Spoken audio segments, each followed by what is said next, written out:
Ya, ekoenzim itu sendiri sudah bermanfaat ya, bermanfaat untuk semua segi kehidupan, untuk tanaman, bahkan dari ekoenzim itu misalnya dari maggot itu bisa proteinnya tinggi. Terus dari begini aja ini bisa untuk apa? Untuk kulit, untuk kesehatan tuh iya. Tidak perlu kita cari jauh-jauh, hanya di sekitar kita bisa membuat sendiri.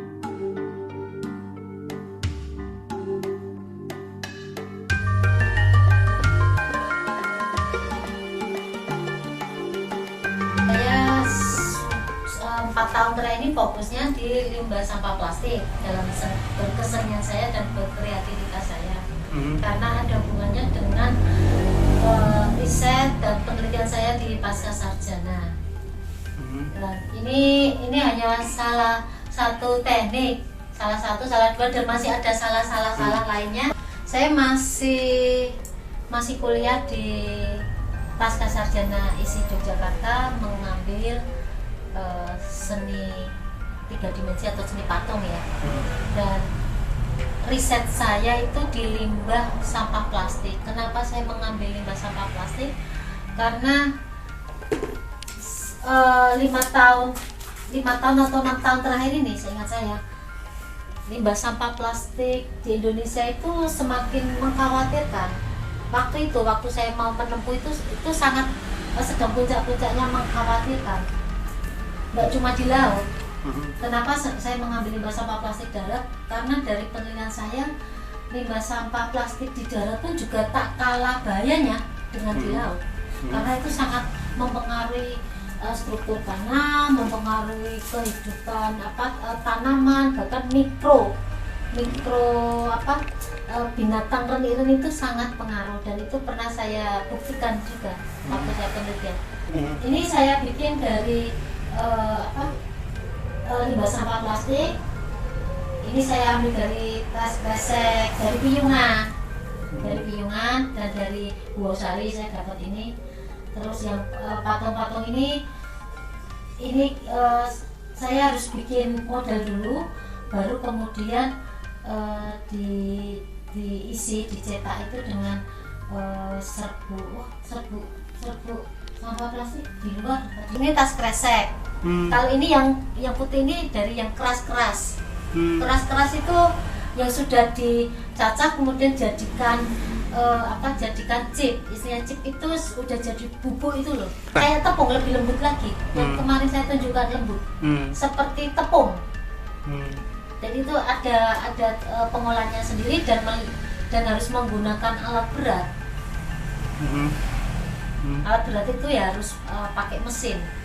Nah, kemudian, dan ini ada 2 teknik sebenarnya yang saya terapkan. Teknik yang saya bikin dengan campuran hukum-hukum bikin seni patung dengan material resin misalnya gitu ya. Dan teknik yang satunya lagi benar-benar dari lelehan limbah sampah plastik campur-campur. Dan itu bisa menghasilkan begini. Sebenarnya pemerintah itu sudah menurunkan mesin-mesin di beberapa misalnya komunitas atau apa itu ada. Tapi ya itu kembali ke pelakunya sendiri. Ada beberapa mesin itu sampai karatan dan tidak pernah dipakai, itu iya. Terus ada sebagian kecil tuh menggunakan. Ada juga sebagian kecil itu membuat pabrik dari limbah sampah menjadi barang baru. Dan saya bekerja sama di sini dengan komunitas besar pengolahan limbah sampah dalam arti seluas-luasnya di wilayah Bantul. Kebetulan penelitian saya kan di Bantul. Kemudian saya juga bekerja sama dengan GSPC, itu ada pabriknya, ada pabrik pralon dan semacamnya, itu menggunakan material sampah juga dari bahan sampah pralon. Dan ini saya hasil kerjasama itu. Kemudian kali ini tekniknya ini ada istilahnya seni lukis sudah terwakili, seni grafis terwakili, dan seni patung sudah terwakili. Kenapa saya bilang begitu? Ini menggunakan saya menamakan sendiri sih, saya menamakan ini teknik engraving elektrik ya. karena harus menggunakan listrik. Kemudian masalah ujung jarumnya itu bisa kita bikin juga. Ini dari limbah sampah plastik yang selama ini kita lihat dibuang dan dianggap nggak berguna. Ini saya olah menjadi karya 2 dimensi tapi juga 3 dimensi ya. Jadi saya bilang ini seni lukis terwakili, seni grafis terwakili, seni patung juga terwakili. Lukis ya, karena kita lihat ini dipajangnya kan harus di dinding ya, tidak bisa digantung atau dipustek. Kemudian grafis, saya bilang seni grafis karena ini saya menggunakan teknik ini engraving ya. Pakai alat apa engravingnya? Ya, elektrik ada. Jadi sampai sekecil ini kan kita bikin sampai sesuai dengan keinginan saya, sampai sekecil berapa, sebesar seberapa. Ini warnanya asli dari limbah sampah, tidak ada cat sama sekali. Jadi warna asli, tidak ada permainan warna cat, tidak ada sama sekali. Ini juga, maaf, yang ini juga, yang ini juga warna asli limbah sampah plastik, warna asli. Kecuali patungnya ini ya, patungnya memang ada proses bikin model patung. Itu beda. Ini salah satu teknik daun keladi. Itu nanti saya rencananya akan perform di TA pasca sarjana saya. Doakan saja semoga lekas selesai semuanya.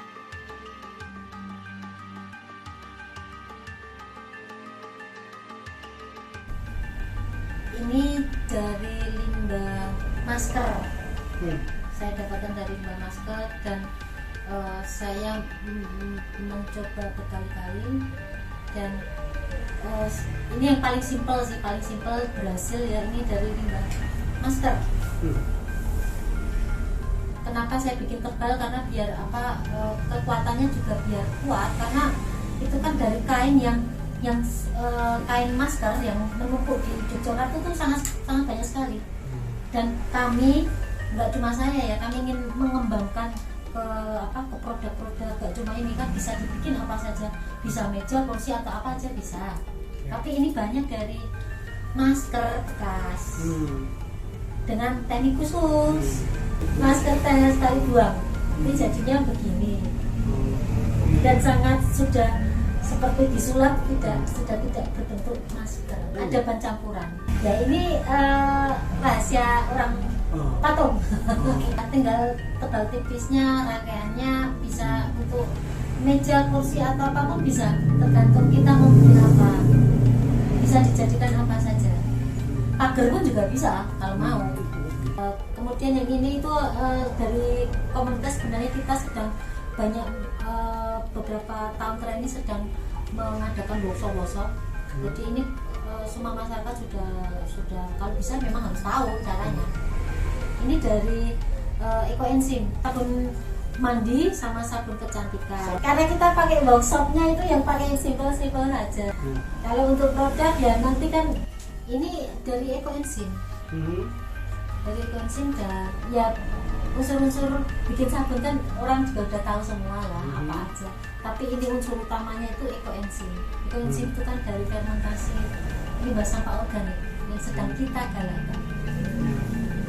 Ya semua limbah sampah dapur yang masih segar, maksudnya misalnya sayur-sayuran, ya jangan yang busuk. Misalnya habis dikupas, potongan apa yang nggak terpakai itu kita olah. Itu bisa diolah dengan alat tertentu, dengan cara tertentu. Dengan sangat sederhana, Dan itu sedang kita galakkan edukasi itu dan workshopnya oleh kita dengan pemerintah Dinas Bantul. Dan ini ekoenzimnya, ampasnya itu berguna untuk aromaterapi. Dan bila diolah lagi itu bisa untuk kesehatan kulit. Tapi ini sudah dikeringkan kayak jamu kayak gini. Bisa. Dan saya bilang begini kan karena memang sudah laboratorium sudah. Jadi sebetulnya kan tidak ada sesuatu yang apa ya terbuang sia-sia gitu ya? Tidak, misalnya ada jamur putihnya, oh bisa itu untuk apa tadi masker. Bisa untuk masker itu biasanya proses tertentu itu ada muncul jamur misalnya itu bisa dijadikan. Kalau ini nih dari masker karena zaman dulu dan banyak baru Itu apa? masker dari jamur putih. Masker Dari jamur putih. putih. Iya. Itu terus dipakai apa? Fungsinya untuk apa? Ya untuk maskeran Oh. para kaum perempuan. Oh. Laki-laki juga boleh pakai. Boleh ya? Oh, gitu. Dan akan bagus lagi memang kita sarankan dicampur dengan cairan ekoenzim. Sebenarnya kalau mau itu tidak ada yang tertentu. Jadi apa nih persoalan kita lagi? Ya pelakunya itu sendiri, misalkan sudah ada bantuan dari pemerintah, maksudnya kan sekian miliar misalnya harganya. Tapi kemudian kita melihat faktanya kan tidak digunakan sampai akhirnya rusak. Itu ada di beberapa tempat. Ada maksudnya mesin besar rumah. Alat-alat yang digunakan Iya, untuk mengolah ini alat-alat, itu iya. disediakan oleh Sudah pemerintah. berapa tahun yang lalu sudah. Nah, tapi itu kembali ke pelakunya dan masyarakat itu sendiri. Kayaknya masyarakat lebih asik kalau buang sampah ber gitu. Ya kalau beli sabun kan tinggal ke ini kan ke.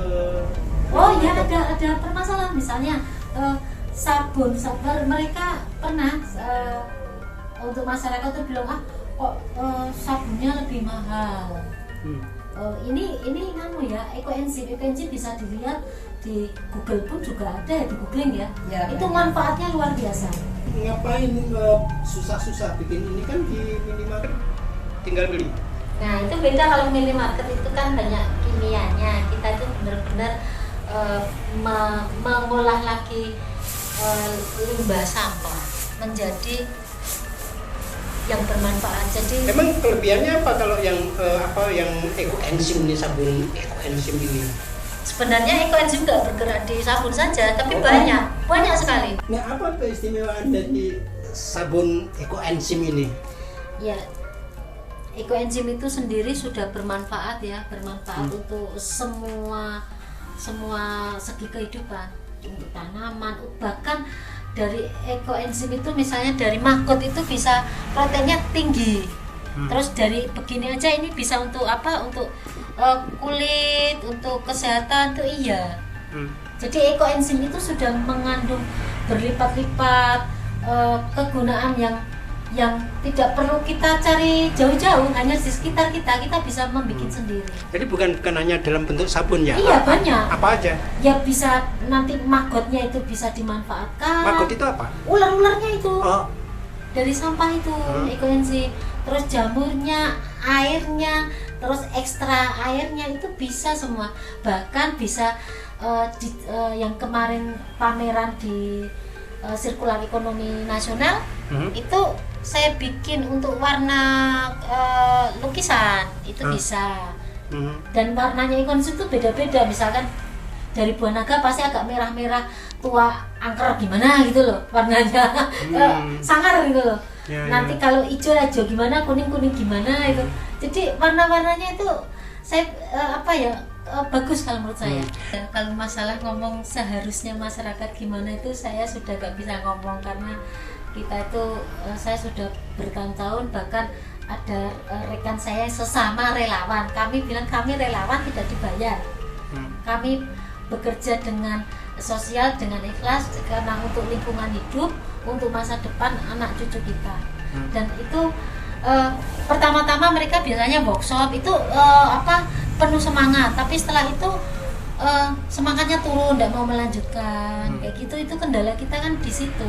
Padahal kita memberi pelatihan itu nggak cuma ini saja, tapi juga craft, karya seni dan macam-macam. Tapi yaitu kembali ke masing-masing orangnya untuk terus mengolah itu juga tidak mudah untuk memberi pemahaman dan pengertian. Dan beberapa hal ada yang harus membutuhkan ini ya, peralatan besar dan sebagainya itu ya. Kalau peralatan besar itu untuk fine art saya. Oh, itu lain lagi ya? Lain. Kalau yang ini hanya bisa dikerjakan di rumah. Ini bisa dilakukan Di rumah. per pribadi-pribadi gitu ya? Betul, bisa. Karena pengolahannya tidak membutuhkan Skill, tidak butuh. Hanya butuh kemauan. kendalanya lebih pada persoalan minat Iya, masyarakat. iya. Masalah pengertiannya, pemahamannya itu nggak ya ngerti tapi nggak ngerti namanya. Mereka tahu tapi tidak mengerti betul. Harus begini, harus begitu, tidak. Pokoknya dia cuma tahu, beritanya begini, ada sampah di depan, tahu, sebenarnya tahu mau ngomongnya apa. Kalau kesadaran itu kadang-kadang mereka juga sadar cuma sebentar, sesaat, habis itu kambuh lagi. Anda punya ide apa supaya masyarakat cepat sadar? Waduh, itu susah itu pertanyaan itu tantangan saya dan rekan-rekan relawan. Itu paling sulit. Jadi Laksmi, sebetulnya tidak ada barang yang terbuang sia-sia ya sebetulnya. Sebenarnya dari organik maupun anorganik. Saya di sini tidak bergerak sendirian. Jadi saya itu tergabung dalam komunitas besar Indonesia yang namanya Forum Upcycle. Ya. Terus kemudian saya itu kalau di Bantul itu dengan saya terlibat di sekolah sampah ringan terginas DIY dengan Guosari Training Center dengan Dinas Lingkungan Hidup di Bantul dan dengan Pasca Sarjana tentunya dengan beberapa rumah kreatif Yogyakarta itu khusus untuk pengolahan limbah organik. Dan yang di craft itu di Angel Craft Anorganik. Yaitu saya tidak bergerak sendirian, kita sama-sama, kita itu pemateri, pengajar juga, baik di seminar atau apapun semacam itu, kita sukarela, kita relawan. Saya sudah tahunan, bahkan rekan-rekan saya yang lain itu malah belasan tahun.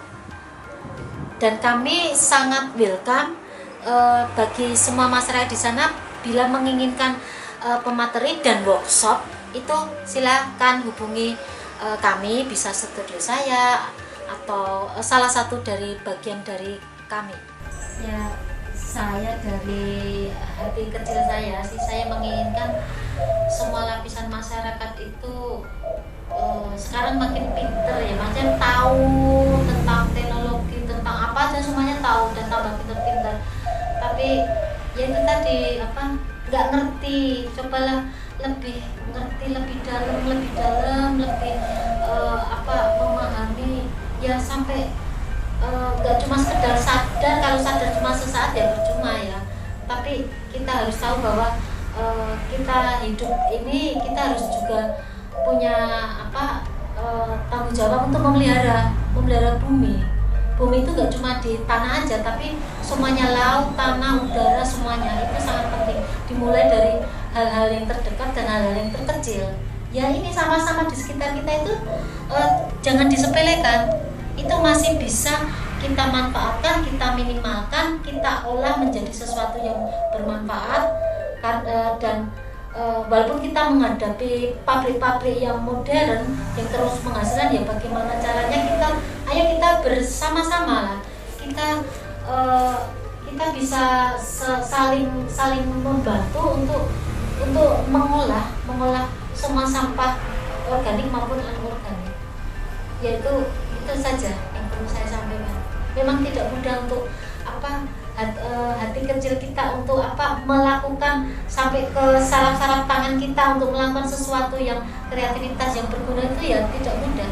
Orang sekarang kan lebih ingin yang praktis, simple begitu.